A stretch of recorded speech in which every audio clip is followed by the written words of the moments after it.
Akkam jirtu daawwattootaa fi kabajamtoota jaalatamtoota waayee akkam nagaa fayyaa isinin jechaa oduu yeroo tanaaf qindeeffanne kan isinitti himnu taatan oduu tana isinitti himtu Daraartuu Shaamiti. Walitti bu'iinsa mootummaa federaalaatii fi naannoo Tigraay jidduutti uumameen booda yuunivarsiitii waamicha barattoota yeroo hin beekamnetti dabarsuun dhaga'ameeti jira.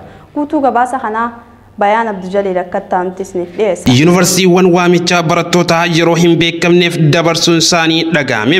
Dhaabbileen barnoota olaanoo mootummaa federaalaa mootummaa naannoo Tigraay jidduutti sababa wal dhabdeen uumameef simannaa barattoota yeroo hin beekamneef dheereessaniiti jiran. Yeroo hin beekamneef simannaan barattoota tursiisuu yuunivarsiitiiwwan murteessoo keessaa yuunivarsiitii Amboo, Bahar Daar, Dabra Maarqosii fi akkasuma yuunivarsiitii Waraabee keessatti kan argamanidha. Yuunivarsiitiin Bahar Daar barattoonni bara kana eebbifaman onkoleessa 27 fi 28 akka mooraa seenan waamicha taasisuun isaa yaadachiisuun haala qabatamaa amma jiruun barattoonni waamicha isaanii taasifameef beeksisa haaraan hanga isin waamutti bakkuma jirtan akka turtan isin hubachiisna jaaniiti jiran. Yuunivarsiitiin Amboo haaluma wal fakkaatuun onkoleessa 25 fi akkasuma 26 bara 2013 akka bara lakkooftuu Itoophiyaatti waamuun haala qabatamaa amma jiru geejjibaa mudachaa jiraachuu hubanneerra kanaaf bakkuma jirtan akka turtan jechuun beeksiseeti jira. Barattoonni yuunivarsiitii dhufan yoo achi gahan akka simatus garuu dabaluun ibseeti jira. Yuunivarsiitiin Waraabees onkololeessa 30 barattoota akka simatus ibsee ture. Guyyaa galmee yeroo hin beekamneef akka dabree jirus beeksiseeti jira. Yuunivarsiitiin Dabra Maarqos haala qabatamaa nageenyaa biyyaa eeruun nageenya keessaniif bakkuma jirtanitti turaa jeeti jira. Mootummaa federaalaatii fi kan naannoo Tigraay jidduutti wal dhabdeen ture halkan kaleessaa gama galgalaa gara waraanaatti geeddarameeti jira. Halkan kaleessaa gara naannoo sa'aatii 5 akka biyyaatti jechuudha irraa kaasee Maqalee fi magaalaa kiiloomeetira magaalaa irraa fagaattee jirtu keessatti sagaleen dhukaasaa cimaan dhaga'amuu ture. Guutuu gabaasa kanaa akkaataatti isiniif dhiyeessina. Mootummaa federaalaa fi kan naannoo Tigraay jidduutti wal dhabdeen ture halkan kaleessaa kibxata gara waraanaatti geeddaramee jira. Halkan kaleessaa gara naannoo sa'aatii 5 irraa kaasee Maqalee fi magaalaa kiiloomeetira 10 akka fagaattee argamti. Kaawwitti sagaleen dhukaasaa cimaan dhagahamaa akka ture riippoortarri BBC achi jiru gabaaseera. Dhimmoota ijoo hanga yoonaatti beekan keessaa kanadha. Ibsa muummee Ministeera Dr. Abiy Ahmediin kanneen tippelleef kaambii raayyaa ittisa biyyaa ajaja kaabaa irratti haleellaa banuu saamuuf yaaleera jedhee raayyaan ittisa biyyaa keenya akka weerartu biyyaan barraa dhufeetti lakkaa'amuu haleelaaf yaaleera jechuudhaan TV biyyoolessaa irratti ibsa kenne. Itti dabaluunis raayyaan ittisa keenya koomaandi poostii dursanii biyya oolchuuf jecha ergama isaanii akka baataniif ajaja kenneera jedhan. Sararri diimaa irraa darbamee biyyaa fi uummata oolchuuf jecha uummanni filannoo dhumaateera jedhan. Bilbilaa fi internetiin addaan cituu kibxata halkan walakkaa irraa eegalee Tigraayitti bilbilaa fi internetiin addaan cituu riippoortarri BBC Maqalee jiru gabaasee ture. Bilisummaa interneetaa irraa kan hojjetu dhaabbanni Net Bilikoos jedhamu interneeta addaan cituu ibseera. Dabalataanis roobii ganamaarraa eegalee ibsa guutumatti naannicharraa kaasee baduunsaa himeera. Waajjiraalee akka baankii fi Itee Telekoom kan magaalaa Maqalee keessa jiran cufamanii jiru. Geejjibni gosa kamiis naannicha keessatti akka hin jiraanne mootummaan naannoo Tigraay ibseera. Qabatamatti maaltu lafarratti ta'aa jiru kan jedhu baruu hin danda'amne haleellaan daangaa Amaaraa fi Tigraay jidduutti kan deemaa jiru. Kaleessa akka Itoophiyaatti halkan sa'a 4 fi daqiiqaa 30 irraa kaasee humni addaa fi milishaan naannoo Tigraay kaampiiwwan raayyaa ittisa biyyaa ajaja kaabaa fi misooma bu'uuraa irratti haleellaa qindaa'ee banuudhaan pirezidaantii naannoo Amaaraa obbo Tamasgan Xuruunee himanii jiran. Humni addaa naannoo Tigraay ajajoonni humna ittisa naannichaa argaman akka hin sochoone dhorkuu haleellaa raawwachuu eegalaniiru jedha. Hidhannoo raayyaa qabatee ture saamuu ce'umsaa ture jechuudhaan obbo Tamasgan kan dubbatan. Itti dabaluunis gandoota naannoo Amaaraa Sarqoo fi Qirqiraa jedhamanitti haleellaa raawwachuuf yaalaniin humni naannichaatti qaamolee himan. Akka ibsa Tamasganitti naannichatti haleellaa kan biroo taasifamuuf kan malan tilmaamanii jiran. Gama biraatiin milishaan Tigraay loltoonni marfamanii turan humna addaa Amaaraatiin baraarameera jedhan. Pirezidaantii miseensota humna addaa fi milishoota naannoo Tigraay yoo baqatan gara naannoo isaanii dhufu akka simatan himaniiru. Tigraay Tigraayitti balaan xayyaaraa dhoorkamuu jira. Tigraayitti balaliin xayyaaraa dhoorkamuu mootummaan naannoo Tigraay atkaroo waraana mootummaa federaalaa waliin keessa seenee ilaalchisuudhaan ibsa kenneera. Mootummaa federaalaa qaama alaa waliin ta'uudhaan dantaa birmadummaa biyya dabarsee kennaa jiraachuu fi uummata Tigraay jilbiifachuuf akka hojjechaa jiru himee keessattuu dhiyeenya kana naannichatti humna waraanaa jilbiifachiisuuf raayyaa ittisa biyyaa kutaalee Itoophiyaa hunda keessa jiran of eeggannoo akka qophaa'anii fi akka socho'an gochuu Tigraay weeraruuf bobba'aniiru jechuudhaan ibsa kennan. Har'arraa eegalee wantoonni armaan gadii hojiirra oolus jedhameera. Sochiin raayyaa ittisa biyyaa Tigraay keessaa fi gara Tigraayitti taasifamu kamiyyuu akka dhoorkamu. Balaliinsi xayyaaraa gara Tigraayitti hin jiraatu. Kanarra dabruudhaan ammoo rakkoon uummataa fi qabeenyarraas yoo hoge tarkaanfii fudhatama. Miseensonni raayyaa ittisa biyyaa iddoo biroos akkuma isaanii kaaba keessa jiran mootummaa abbaa irree nama koon hoogganamu dhiisanii uummata cinaa akka dhaabbatanii fi birmadummaa biyya keessaa eeguudhaan dirqama seenaa isaanitti kenne akka baatan hubachiifna. Miseensota raayyaa ittisa biyyaa eessumarraahuu yoo dhufan ilmaan Tigraay waan ta'aniif hanga murteen siyaasaa kennamu kunis barbaachisummaan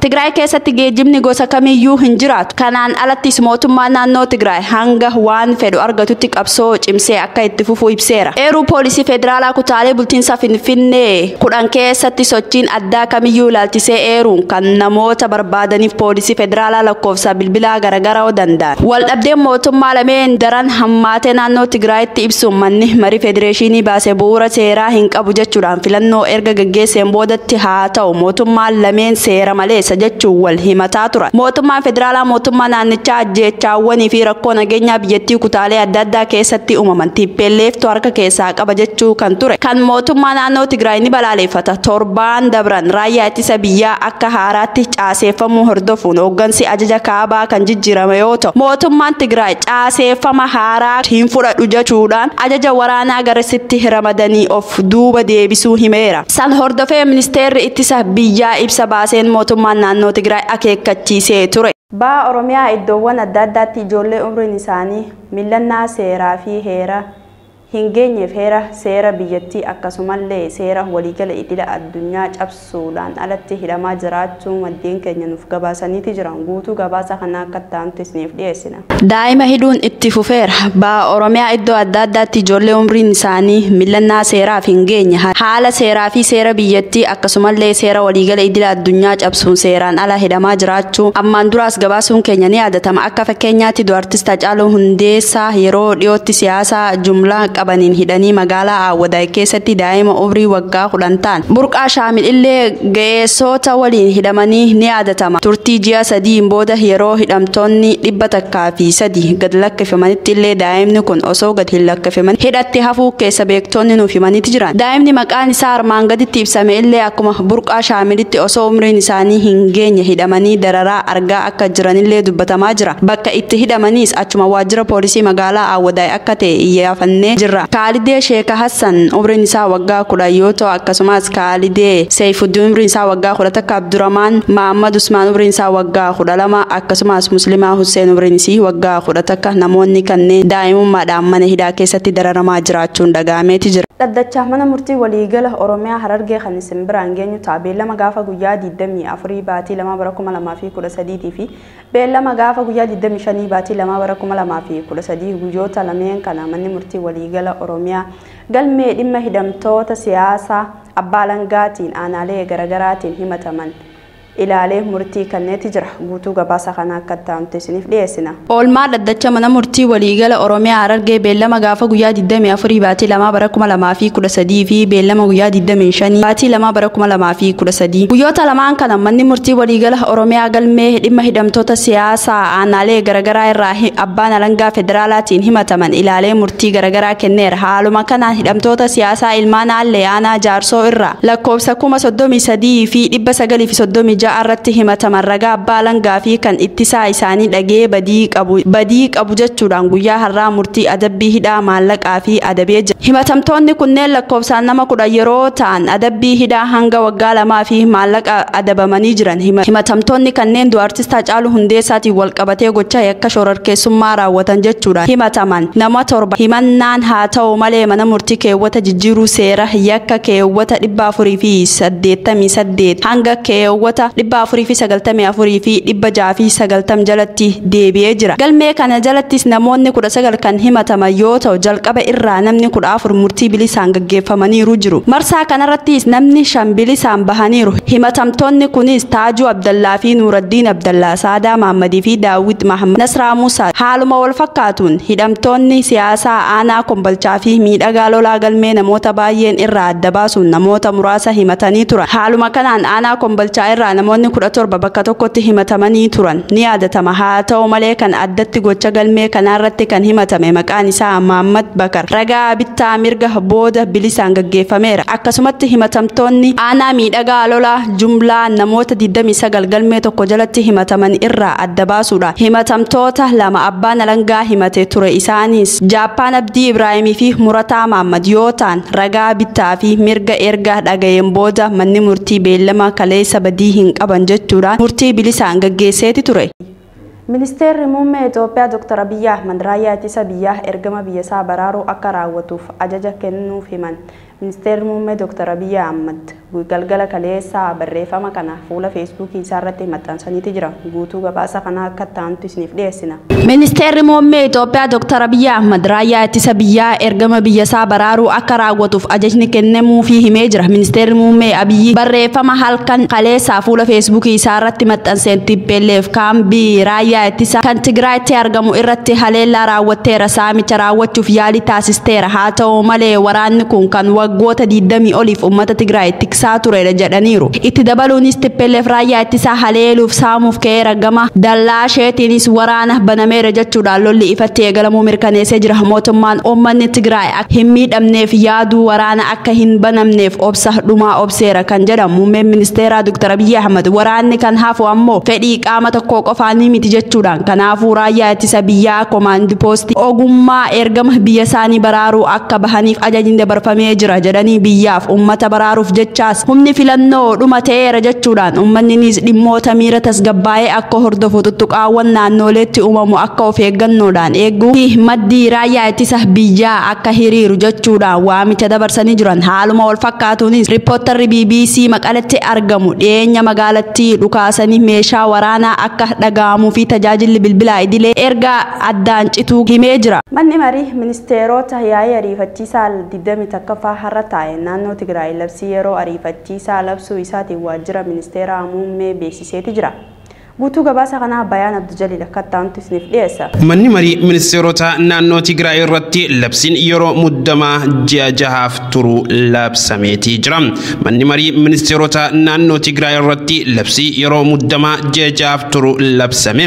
Manni marii ministeerota arraantanaa walgahii ariifachiisaa 21ffaa taasiseen nageenya biyyaatiisuuf labsii yeroo muddamaa kana labsuu ibseeti jira. Labsii yeroo muddamaa kun ji'oota 6 kan turuudhaas jaaniiti jiran. Labsii kana kan raawwachiisu qaamolee garaagaraa isaan ilaallatu irraa gareen tokko hundaa'uun ajaja waliigalaa humna waraanaa biyyaatiin gaggeeffama. Gareen labsii yeroo muddamaa jaamee waamame. Labsii yeroo muddamaa kun naannoo Tigraay hunda hojiirra kan oolchu taha.